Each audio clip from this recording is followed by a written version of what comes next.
السلام عليكم ورحمة الله وبركاته. أهلا بكم في فيديو جديد من قناة يوكا كروشيه. كل عام وحضراتكم بخير، يا رب يبلغنا رمضان لا فاقدين ولا مفقودين إن شاء الله. بإذن الله هنشتغل مع بعض في فيديو النهاردة طريقة عمل المعلقة دي. أنا مسميها معلقة فانوس رمضان. هي ممكن تكون مثلا زينة رمضان بشكل جديد، بشكل مختلف. هتبقى لوحة فنية في بيتك من صنع ايدك.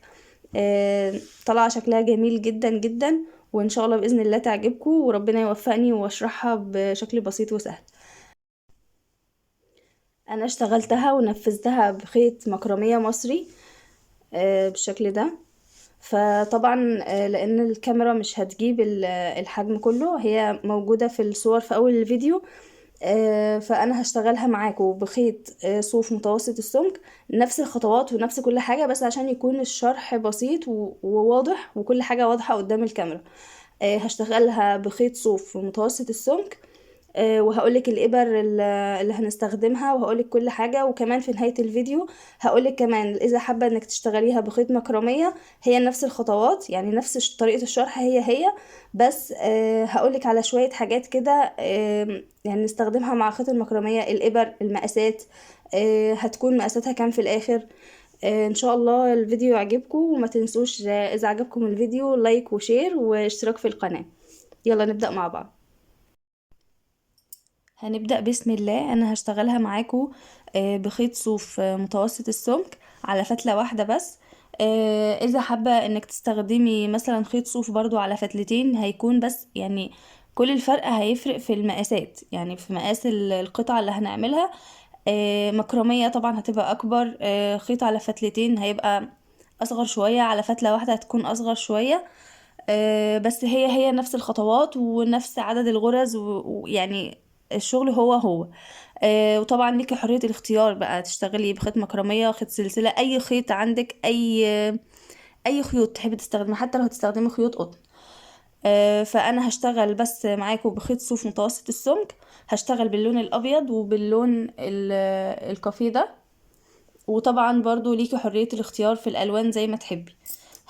هنحتاج معانا ابرتين، ابرة مقاس 5 وابرة مقاس 4.5.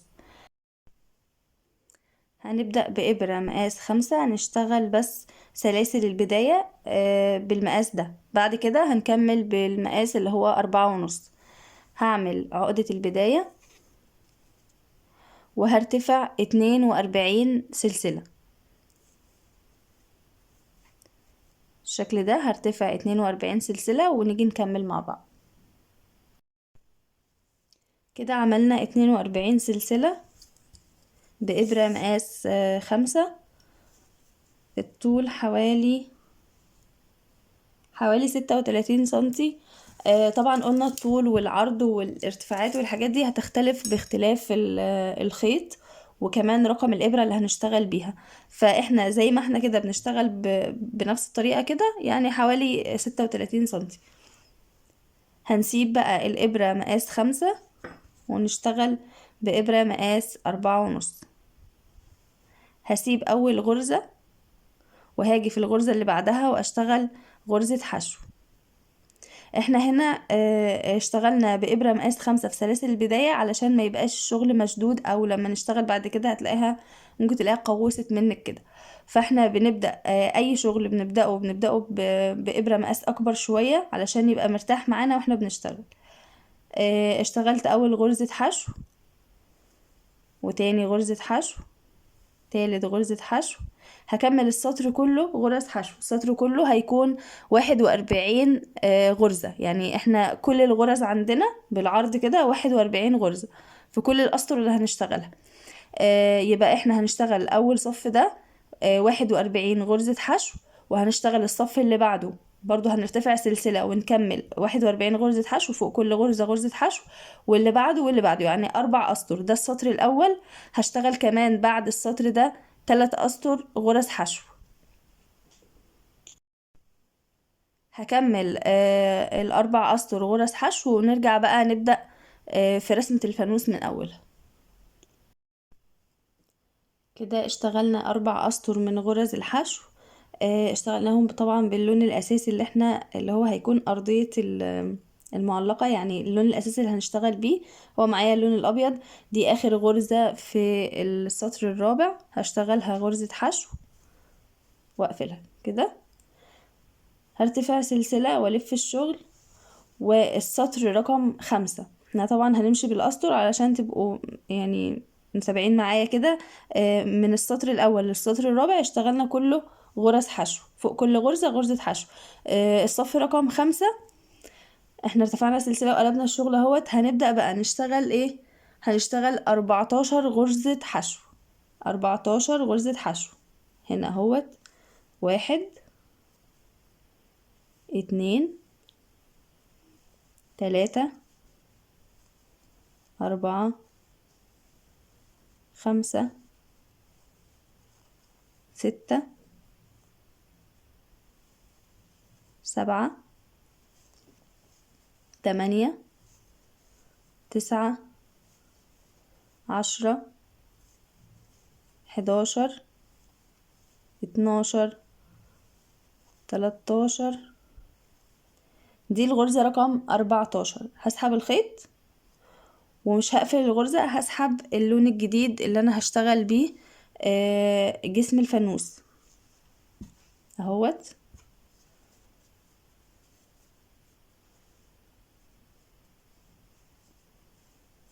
هقفل بيه الغرزة رقم 14 بالشكل ده.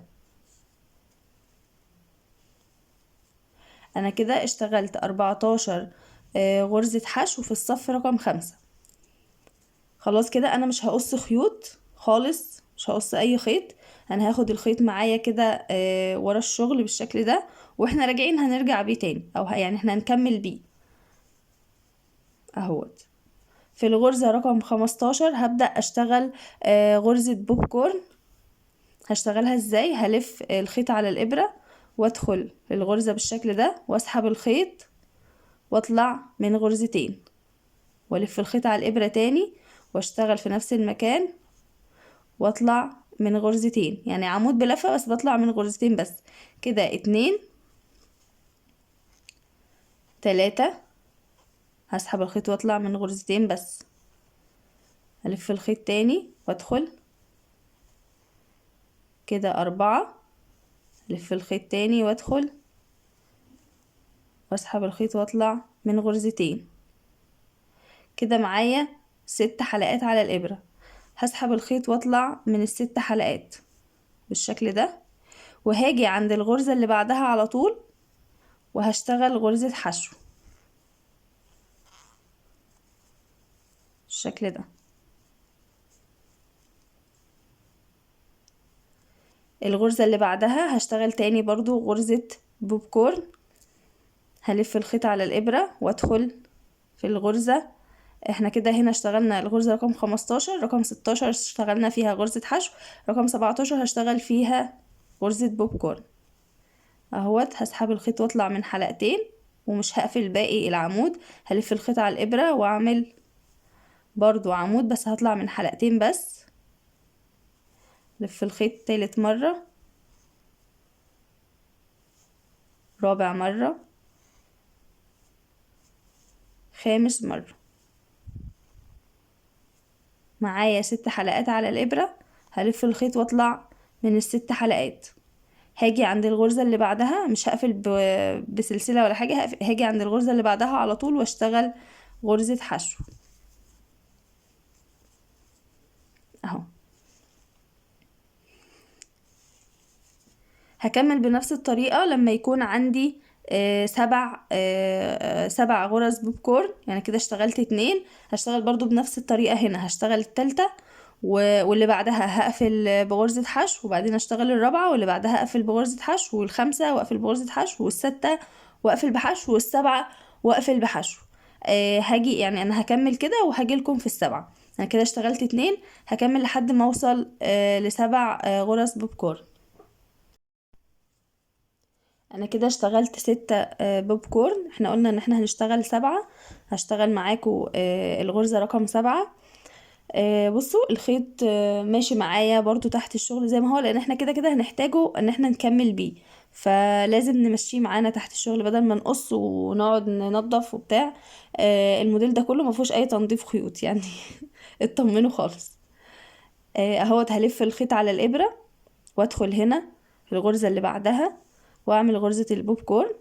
هسحب الخيط واطلع من حلقتين واسيب الحلقتين التانيين على الابرة، اعمل تاني عمود بلفة اهوت وادخل واسحب من حلقتين. هيبقى معايا 3 حلقات، تالت مرة بقى معايا 4 حلقات، رابع مرة بقى معايا 5 حلقات، خامس مرة بقى معايا 6 حلقات على الإبرة. هسحب الخيط واطلع من ال6 حلقات واجي عند الغرزة اللي بعدها على طول وهقفل بغرزة حشو. ثواني.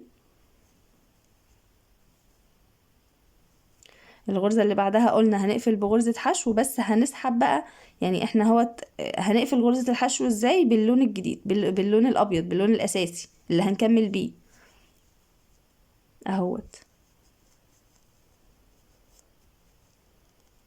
بالشكل ده.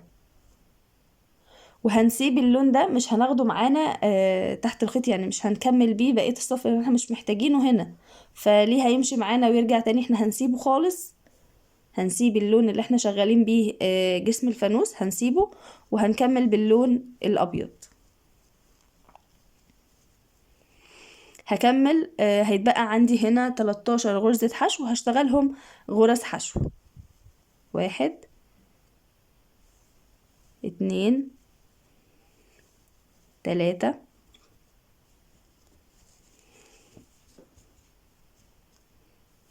4 5 6 7 8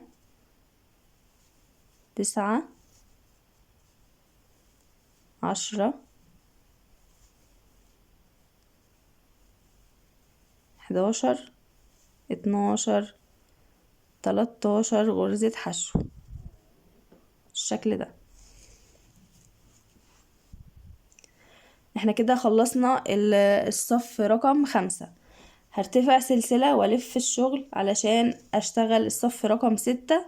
هشتغل الصف ده كله غرز حشو، فوق كل غرزة هشتغل غرزة حشو.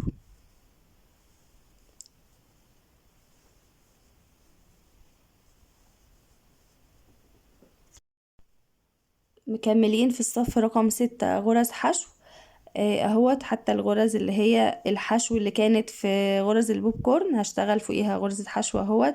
غرزة البوب كورن نفسها هشتغل فوقيها غرزة حشو اهيت. فوق كل غرزة هشتغل غرزة حشو.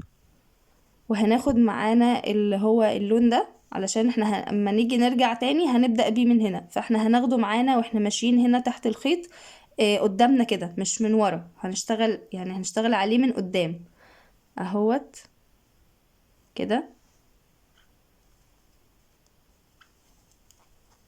هنقفل عليه الشغل بالشكل ده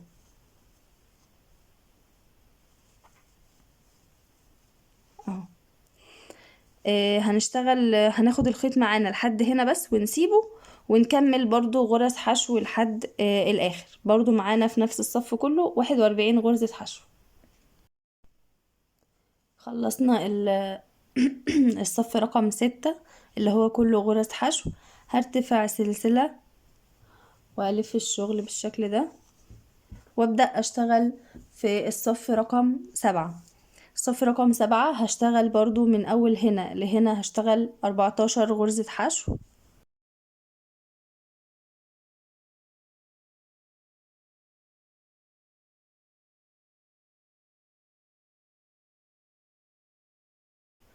هقفل برضو باللون الجديد، باللون اللي هو لون الجسم الفانوس هقفل بيه الغرزة رقم 14 اهوت. وهشتغل بنفس الطريقة. الغرزة اللي جاية هشتغل غرزة بوب كورن وهقفل في اللي بعدها بغرزة حشو، واللي بعدها غرزة بوب كورن، واللي بعدها غرزة حشو. وبرضو هشتغل نفس العدد ده اللي هو 14 سوري 7 7 غرز بوب كورن. هشتغلهم برضو بنفس الطريقة اللي اشتغلنا بيها الصف ده، وهرتفع سلسلة وألف، وبرضو أشتغل فوق الصف اللي هو رقم 8. الصف رقم 8 كله هشتغل غرز حشو، يعني زي السطر اللي احنا اشتغلناه آخر سطر ده. هشتغل السطر ده فيه 7 غرز بوب كورن بنفس الطريقة اللي اشتغلنا بيها، وألف وأكمل سطر رقم 8، ونيجي نشتغل مع بعض في السطر رقم 9. اهو كده خلصنا الصف رقم 8 اللي هو بيبقى كله غرز حشو بالشكل ده. اهوت كده اخر غرزة، هرتفع سلسلة وهلف الشغل كده على الوش اللي انا هشتغل فيه غرز بوب كورن. هبدأ من هنا، هشتغل في الصف رقم 9 هشتغل 16 غرزة حشو. من هنا من اليمين هشتغل 16 غرزة حشو، وبعدين أبدأ أشتغل في غرز البوب كورن.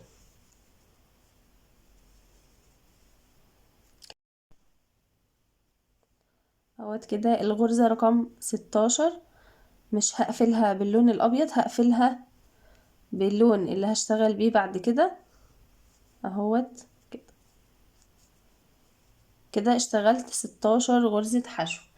احنا كده بنشتغل في الصف رقم 9 16 غرزة حشو. هبدأ اعمل غرز البوب كورن. هبدأ اشتغل في اول غرزة،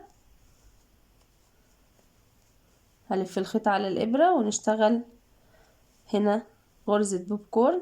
1 2 3 4 5. معايا 6 حلقات على الابرة. هسحب الخيط وهاجي في الغرزة اللي بعدها واشتغل غرزة حشو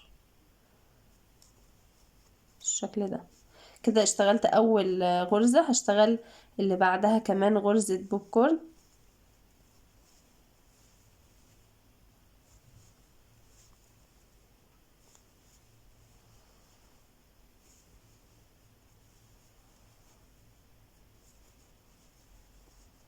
واقفل غرزة حشو. كده اشتغلت 2. هشتغل كمان 3 غرز بوب كورن. بشتغل في الغرزة دي وبعدين بقفل في اللي بعدها بغرزة حشو، والغرزة دي وبعدين اقفل في اللي بعدها غرزة حشو. انا كده عندي 2، هشتغل كمان 3. يعني الصف ده هيكون فيه 5 غرز بوب كورن. هيكون عندي الصف رقم 9 16 غرزة حشو، 5 غرز بوب كورن، وهكمل 15 غرزة حشو. هرتفع سلسلة وارجع كل السطر اللي بعده اللي هو السطر رقم 10 هيكون كله غرز حشو. هعمل السطرين دول ونرجع نكمل مع بعض. كده خلصت السطر رقم 10 اهوت. هرتفع سلسلة والف الشغل، وهبدأ في الصف رقم 11 هشتغل 18 غرزة حشو. هشتغل 18 غرزة حشو وبعدين نشتغل غرز البوب كورن. احنا غرز البوب كورن لما اقول غرزة بوب كورن اللي هي غرزة البوب كورن واللي بعدها حشو، غرزة البوب كورن واللي بعدها حشو. يعني مثلا احنا الصف ده هنشتغل فيه 3 غرز بوب كورن اللي هي واحدة بوب كورن وحشو، واحدة بوب كورن وحشو، بنفس اللون طبعا اللي احنا بنشتغل بيه جسم الفانوس. فهنا هشتغل 18 غرزة حشو. هشتغل 3 غرز بوب كورن بنفس الطريقة اللي اشتغلنا بيها دول، وهنكمل بعد كده 17 غرزة حشو. الصف رقم 11 18 غرزة حشو، 3 بوب كورن، وبعدين 17 غرزة حشو، وهرتفع سلسلة واكمل ارجع برضو تاني غرز حشو كله باللون الابيض. هكمل السطرين دول اللي هو السطر رقم 11 والسطر رقم 12 ونرجع نكمل مع بعض. كده خلصنا الصف رقم 11 و12 اهوت اللي هو الصف رقم 12 اللي هو بيبقى كله غرز حشو اهوت. والصف رقم 11 كان فيه 3 غرز بوب كورن. هبدأ دلوقتي الصف رقم 13 هشتغل من هنا 17 غرزة حشو. هبدأ من هنا اشتغل 17 غرزة حشو. 1 2 واكمل. الغرزة رقم 17 هقفلها طبعا باللون اللي هو اللي هبدأ بعد كده بيه بالشكل ده. ومنساش اخد الخيط اللي باللون الابيض معايا تحت الشغل. هبدأ اشتغل غرزة البوب كورن، هشتغل 4 مرات، يعني 4 غرز بوب كورن، بوب كورن حشو بوب كورن حشو 4 مرات. مش كده اهوت.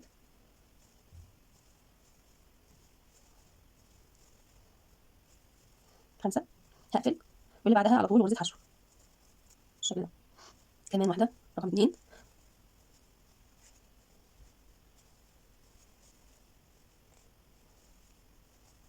اللي بعدها غرزة حشو ورقم 3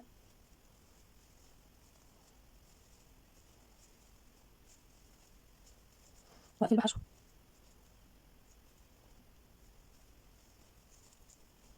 والغرزة الرابعة من غرز البوب كورن. احنا بنشتغل في السطر رقم 13، اشتغلنا 17 غرزة حشو وبعدين 4 غرز بوب كورن.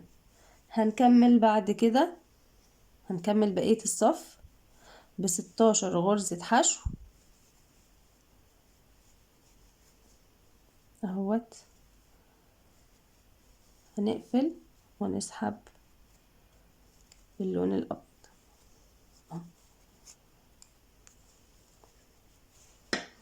بالشكل ده. اشتغلت زي ما قلت 17 غرزة حشو وبعدين 4 بوب كورن وبعدين هكمل 16 غرزة حشو. طبعا واحنا راجعين كل الغرز غرز حشو. الصف اللي هو احنا كده الصف رقم 13، الصف رقم 14 اللي هو واحنا راجعين كله غرز حشو. الصف رقم 15 هشتغل نفس الطريقة، يعني نفس الصف ده رقم 15 هو الصف رقم 13 اللي احنا اشتغلناه ده. هنشتغل كمان واحد زيه اللي هو الصف رقم 15 وبعد كده نرجع نكمل مع بعض. بكده اكون خلصت الصف رقم 13 و14 اللي هو حشو و15 و16. هبدأ دلوقتي في الصف رقم 17، هشتغل 16 غرزة حشو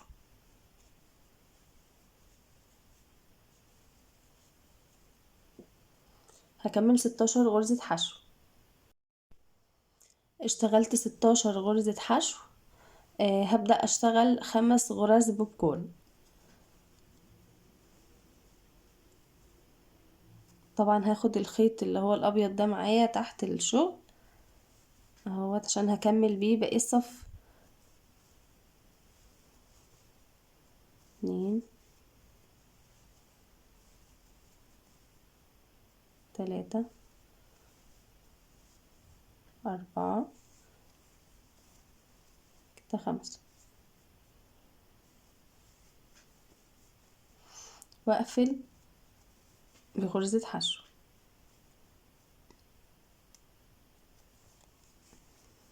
بالشكل ده. هشتغل سوري 5 مرات، يعني 5 غرز بوب كورن وهكمل 15 غرزة حشو. يعني ده الصف رقم 17، هشتغل هنا 16 غرزة حشو وبعدين اشتغل 5 بوب كورن وبعدين هكمل 15 غرزة حشو. وطبعا هرجع كله غرز حشو اللي هو الصف رقم 18. الصف رقم 19 هيكون نفس الشغل بتاع الصف رقم 17. برضو هكرر غرز البوب كورن 5 مرات، من ناحية اليمين 16 غرزة حشو ومن ناحية الشمال 15 غرزة حشو. وبرضو هرجع في الصف رقم 20 اللي هو يعني انا كده هشتغل صفين بنفس الطريقة دي اللي هي بتبقى 5 غرز بوب كورن. 5 غرز من هنا 16 غرزة حشو و5 غرز بوب كورن وبعدين 15 غرزة حشو وبرجع كله حشو وبعد كده اشتغل برضو صف كمان بنفس الطريقة اللي هو هيكون الصف رقم 19. وهرجع برضو اقفل الصف كله بغرز حشو. بكده اشتغلنا الصفين اللي هما فيهم 5 غرز بوب كورن اللي هو الصف رقم 17 والصف رقم 19. 17 و18 طبعا كله غرز حشو، و19 في 5 غرز بوب كورن، والصف رقم 20 دلوقتي هبدأ في الصف رقم 21، هشتغل من ناحية اليمين. آم، هشتغل 15 غرزة حشو من ناحية اليمين هنا. هبدأ اشتغل 15 غرزة حشو، وهاجي من هنا أبدأ غرز البوب كورن. اشتغلت 15 غرزة حشو، وغيرت اللون في اخر غرزة هنا، سحبت قفلت اخر غرزة اللي هي رقم 15 باللون اللي هو البني ده. هبدأ اشتغل 6 غرز بوب كورن. اشتغل كده في اول غرزة بعد الغرزة رقم 15 الحشو، هبدأ اشتغل غرز البوب كورن. هشتغل 6 غرز بوب كورن اللي هي بتبقى غرزة البوب كورن، وبنقفل بغرزة حشو في الغرزة اللي بعدها. وهنكمل بعد كده 14 غرزة حشو، يعني هنكمل باقي الصف غرز حشو، هيكونوا 14 غرزة حشو. هشتغل 6 غرز بوبكورن، 14 غرزة حشو، وطبعا هرتفع سلسلة والف الشغل واقفل السطر اللي بعد كده اللي هو السطر رقم 22. كله غرز حشو، فوق كل غرزة غرزة حشو. هكمل السطرين دول ونرجع نشوف السطر اللي بعده هنشتغل ايه. بكده خلصنا الصف رقم 21 و22. الصف رقم 21 اللي هو فيه 6 غرز بوب كورن اهوت. وكملت طبعا السطر اللي بعده اللي هو السطر رقم 22 كله غرز حشو. هبدأ في السطر رقم 23، هشتغل هنا اهوت. هرتفع سلسلة، وهنا هبدأ اشتغل 14 غرزة حشو. هشتغل من ناحية اليمين هنا 14 غرزة حشو. وهاجي هنا أبدأ غرز البوب كورن 14. هقفل طبعا الغرزة رقم 14 باللون التاني علشان اشتغل بيه على طول اهوت. طبعا اللون الابيض هاخده تحت الشغل بالشكل ده. هبدأ هنا اشتغل غرز البوب كورن. السطر ده اللي هو رقم 23 هشتغل ايه 7 غرز بوب كورن. في السطر ده هشتغل 7 غرز بوب كورن ده.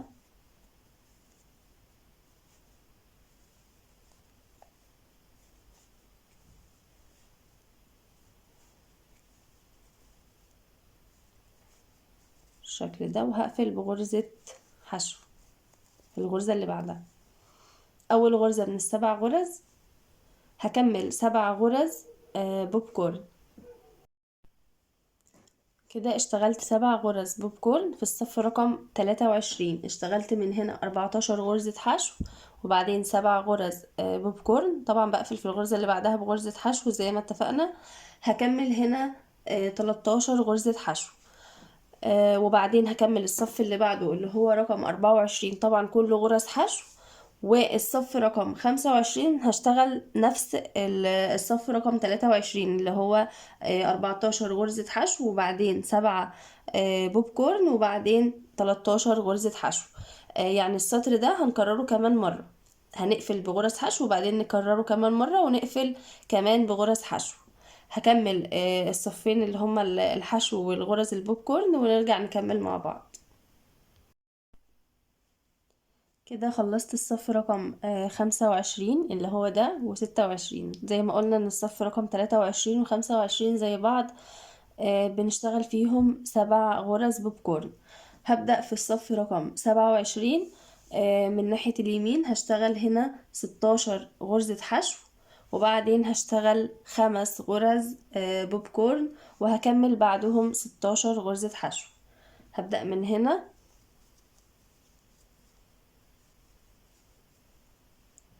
16 غرزة حشو.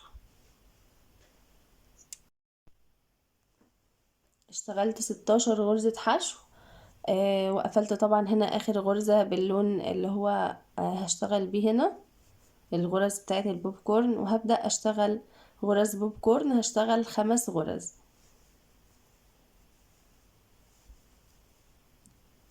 وطبعا الخيط معانا تحت الشغل.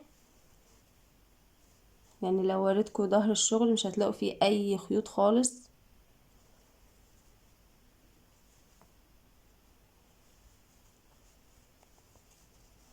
بصوا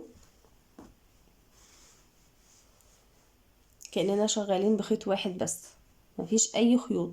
طالما بناخد الخيط الابيض معانا واحنا جايين كده، واحنا راجعين بنشتغل برضو على الخيط اللي هو لونه بني في المنطقة دي علشان نرجعه تاني هنا للبداية. علشان لما نيجي نرجع نشتغل غرز البوب كورن يكون معانا هنا في الناحية دي. هشتغل 5 غرز بوب كورن، وهكمل بعدهم ب16 غرزة حشو.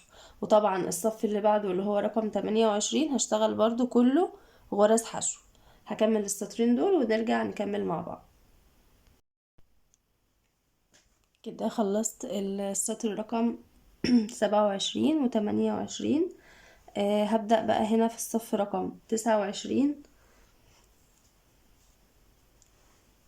هشتغل هنا 18 غرزة حشو، وبعدين هشتغل 3 غرز بوب كورن، 3 غرز بس. هشتغل هنا 18 غرزة حشو لحد هنا، وبعدين هشتغل 3 غرز بوب كورن، وبعدين هشتغل بعدهم 17 غرزة حشو.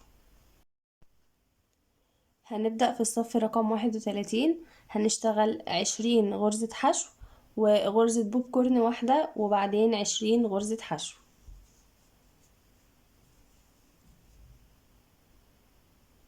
ده الصف رقم 31. هشتغل كده 20 غرزة حشو. اشتغلت 20 غرزة حشو وقفلت هنا الغرزة رقم 20 باللون اللي هشتغل بيه غرزة البوب كورن، وهبدأ اشتغل اخر غرزة بوب كورن معايا. هشتغلها هنا بالشكل ده، 2 3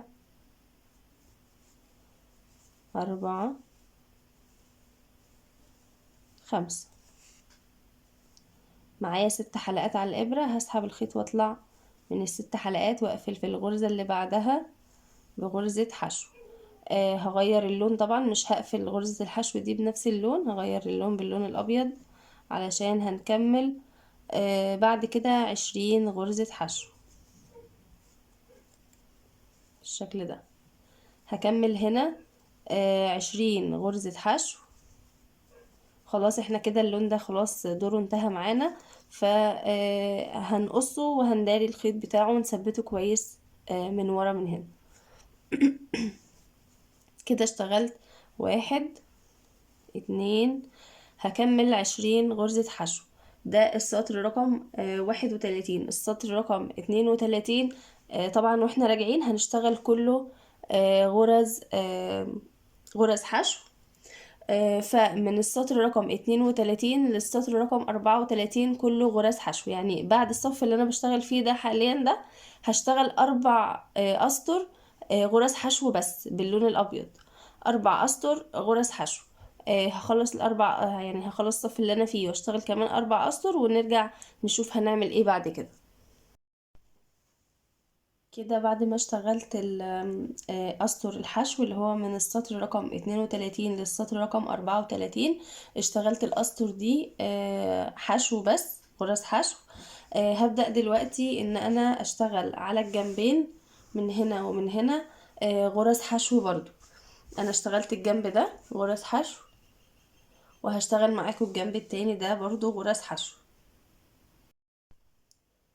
هنبدأ مع بعض كده من الجنب ده. هسحب الخيط وهرتفع سلسلة هنا في اول غرزة هنا او اول فراغ هنا. يعني قصاد كل سطر هشتغل غرزة حشو. هنا هو السطر الاول ارتفعت السلسلة وهشتغل في نفس المكان غرزة حشو، وهنا الفراغ اللي بعده هوت هشتغل غرزة حشو. اي فراغ قدامي هشتغل فيه غرزة حشو، يعني يعتبر قصاد كل صف هشتغل غرزة حشو.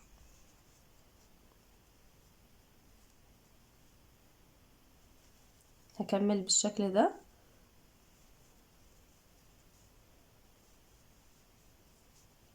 غرز حشو على الجنبين للقطعة اللي معانا. على الجنب ده والجنب ده هشتغل غرز حشو. انا هشتغلهم وبعدين هنرجع نشوف هنقفل بقية القطع ازاي او هنركب الشراشيب ازاي. كده الجنبين معانا بالشكل ده اهوت، وهنا كمان. هبدأ معاكم الاول هنركب اللي هي القطعة اللي احنا هنعلق فيها، اللي هي الخشبة دي، يعني تبقى على مقاسها او اكبر حاجة بسيطة. عندي دي وعندي دي، فانا هستخدم دي لان هي مقاس مظبوط شوية. هعمل ايه، ان انا هسيب كمية محترمة شوية من الخيط اهوت، من هنا وصلت لهنا اهوت. هاخد سلسلة وهاخد مسافة من الخيط تكفيني ان انا اشتغل بإبرة التنظيف حوالين قطعة الخشب علشان اربط فيها القطعة اللي معانا دي. فهناخد مسافة كويسة ونقص الخيط.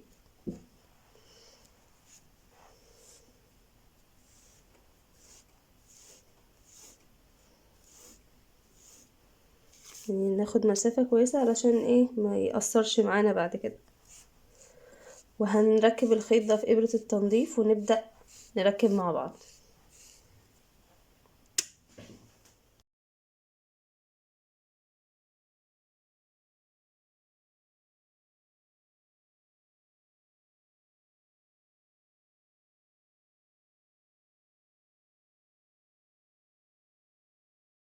هحاول فوق كل غرزة ان انا اشتغل مرتين، يعني غرزتين في نفس الغرزة كده. انا دخلت الخيط اهوت مرتين، هكمل كده بنفس الطريقة لحد ما اكمل القطعة كلها اثبتها في قطعة الخشب اللي معانا. وكده خلصت تركيب القطعة بتاعتنا في الخشب بالشكل ده، وكمان عملت اللي هو الخيط ده كده علشان تبقى دي اللي تتعلق منها. دلوقتي هنبدأ نشتغل في الشراشيب. هقص خيط بطول 50 سنتي، هقص خيوط بطول 50 سنتي. هشتغل في كل غرزة هقص خيط يعني 50 سنتي في كل غرزة. بس انا هشتغل اتنين، يعني اتنين، يعني 50 سنتي و50 سنتي في كل غرزة. فانا قصيت خيط بطول متر وهعمله اتنين، وهركبه هنا في الغرز اللي تحت فوق. في كل غرزة هركب خيط طوله متر بس اللي هو على 2، يعني في الاخر هيديني طول 50 سنتي. هركب الخيوط دي اهوت، انا قصة الخيوط دي هركبهم هنا. هنشوف مع بعض بس احنا بنركبها ازاي. كده خيط مجوز طول 50 سنتي اهوت. الخيط من هنا هدخل في الغرزة بالشكل ده، هسحب الخيط بالإبرة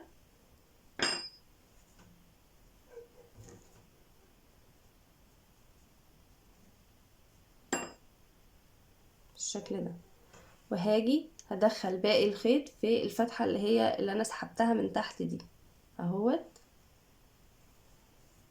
وهشد الخيط كده. اتركبت معايا بكل سهولة. هكمل باقي الغرز هركب فيها الخيوط بنفس الطريقة دي، ونرجع نشوف هنكمل مع بعض ازاي. ركبت الشراشيب بالشكل ده زي ما عملنا اول واحدة مع بعض، عملتهم كلهم بنفس الطريقة بطول 50 سنتي. ودلوقتي هنركب الاشكال، الهلال والنجمة. انا عملت 2 من كل شكل، هنركبهم هنا بشكل عشوائي، يعني واحدة نازلة واحدة طالعة كده. وانا علشان بس الفيديو ما يطولش انا عملتهم في فيديو منفصل، هنزله بعد الفيديو ده على طول ان شاء الله. هركبهم واوريكم النتيجة في الاخر. ركبت الاشكال بالطريقة دي اهوت، وده بقى شكلها النهائي. شيك جدا وبسيطة، وان شاء الله ان شاء الله تعجبكم وتنفذوها بكل سهولة. دلوقتي هقول لكم بس المقاسات اللي طلعت معايا، وكمان كمية الخيط اللي استخدمتها.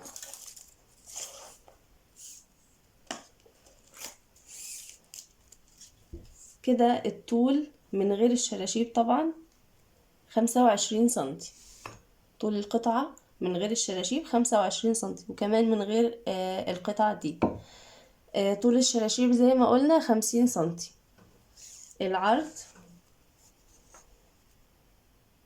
العرض حوالي 30 سنتي.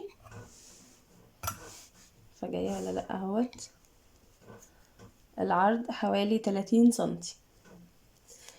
ده طبعا زي ما قلنا لو اشتغلنا بنفس الخيط وبنفس رقم الإبرة وبنفس الخطوات. طبعا هي كل الخطوات كلها واحدة، هنختلف بس في رقم الخيط، في رقم الإبرة والخيط. الخيط اللي استخدمته، انا استخدمت طبعا على فتلة واحدة، اذا استخدمت على فتلتين فطبعا هتبقى ضعف الكمية. واستخدمت من اللون الابيض حوالي نص شلة. يعني انا كنت بادئة بالشلة كاملة، ده اللي باقي معايا 50 جرام. يعني انا استخدمت في ده كله 50 جرام من اللون الابيض. واللون ده كمية بسيطة جدا جدا، يعني مش حتى مش 20 جرام مثلا. فتقدري تنفذيها طبعا لو عندك كمية خيوط بسيطة تقدري تنفذيها بكل سهولة ومش مكلفة خالص. فطبعا اذا كمان هتستخدمي الخيط دبل على فتلتين، هتستخدمي شلة اكيد. يعني اي لو هنستخدم على فتلتين هيبقى كل حاجة بقى الضعف. فده بقى شكلها معايا. ده زي ما قلنا اللي هو بالخيط الصوف. هقول لكم دلوقتي بيانات المعلقة اللي انا عملتها بخيط المكرمية، وهقول لكم كل تفاصيلها كمان. انا استخدمت في المعلقة اللي عاملاها بالمكرمية خيط مكرمية مصري.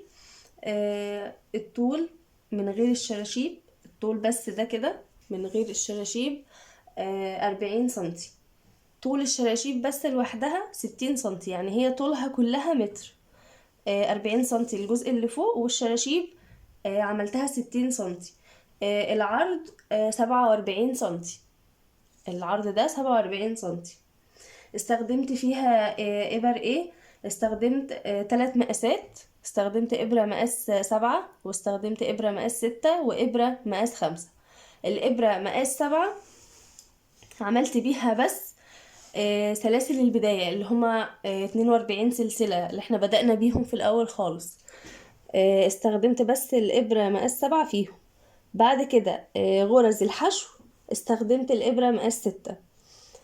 غرز البوب كورن استخدمت إبرة مقاس 5. هو أنا يعني جربت وحاولت في مقاسات الإبر لحد ما وصلت للإبر دي، يعني لقيتها إنها مناسبة جدا. إبرة مقاس 7 علشان يكون غرز البداية معايا أو سلسلة البداية معايا أقدر أشتغل عليها بسهولة. مقاس 6 كويس جدا جدا في غرز الحشو، مخليها متماسكة وفي نفس الوقت برضو مش جامدة قوي في الشغل.